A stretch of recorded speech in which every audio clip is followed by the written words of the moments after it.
ሰው ቁም ነገሩን መናገር ያለበት ሰርቶ ሲጨርስ ነው። ሰርቶ ሳይሰራ አይለፈልፍም። በነገራችሁ ላይ ሰይጣን የሰዎችን እቅድ የሚያበላሸው በምን እንደሆነ ታውቃላችሁ? በወሬ ነው። ሰይጣን የሰውን የልቡን የማወቅ ስልጣን አልተሰጠውም። በዚህ እርግጠኛው ነው። ሰይጣን በመጽሐፍ እንደተቀመጠው የሰውን ልብ የማወቅ ስልጣን አልተፈቀደለትም። እንግዲህ የሰዎችን እቅድ የሚያበላሸው በምንድን ነው ካላችሁ? በወሬ ነው። አሁን ነገ ለምሳሌ አስቀድሳለሁ ካላችሁ ነው ይልና ካወራችሁ ምን ያደርጋል መስላችሁ? ሌሊት የሚያደርገውን ራሱ ያውቃል። እኔ በተክሊል ለማገባ ካል አንድ ሰው ነው እንዴ ብሎ እንዴት ያደርጋል? እኔ በቃ እንግዲህ እስከ ዛሬ 10 ዓመት ጎንደር ከምትባል ሀገር አለቅም፣ እዚህ ነው የምማር ወይም እዚህ ነው የምጸድቅ፣ እዚህ ነው የምቆርብ አለ ነው። ጎረቤት ያስነሳና ደግሞ ያሽረበታል ማለት ነው። ነገረኛ ጎረቤት ያስነሳበታል ማለት ነው። ስለዚህ ሰይጣን የሚፈትነው በወሬ ነው እና የወደፊት እቅዳችሁንም አትለፍልፉ። እግዚአብሔር ያውቃል። ገልብጦ ነው የሚወራ። 2 መነኮሳት ሰይጣንን 58 ዓመት ቀልደውበታል። መጸለይ ሲያስቡ ስንት ቀን እኮ ጸለይን፣ ዛሬ ተኝተን እንደር ይላሉ። ግድ የላችሁም፣ ኃጢአት አንስራ። እንዲሁ ከሰራችሁም ግን የሰይጣን ነኝ አትበሉ። ሰርተንም ቢሆን እኔ እግዚአብሔር ነው ይበሉ።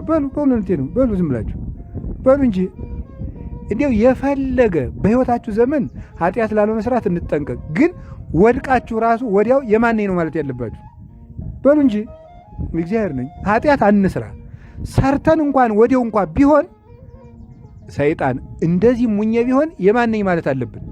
እግዚአብሔር ነኝ። ለምን? በደሙ ሊያነጻኝ ይችላል፣ ይቅር ይለኛል፣ በንስሐ ይምረኛል ማለት ያለብን።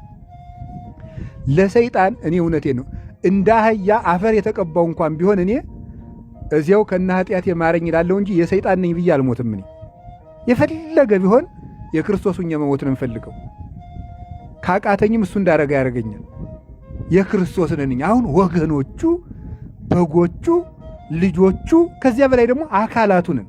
ጸሎት ዋናው ቢሰለቻችሁም ባይጥማችሁም ቢመራችሁም እንቅልፍ ይላችሁም ሐሳባችሁ ቢበተንም ምን ቢልም እንደውም አንዳንድ ጊዜ ደና ውለን ደና ያደርነው ሰዎች የጸሎት መጽሐፉን ስንይዘው ኃጢአቶቻችን ሁሉ እንደ መስታወት ይመጣሉ፣ ይዋጉናል።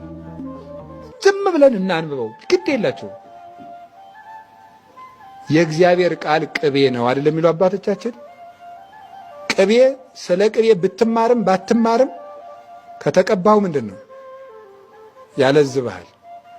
ጸሎቱ ቢገባህም ባይገባህም ከጸለይከው ልቡናህን ማለዘቡ ረዴት ማሳደሩ አይቀርም።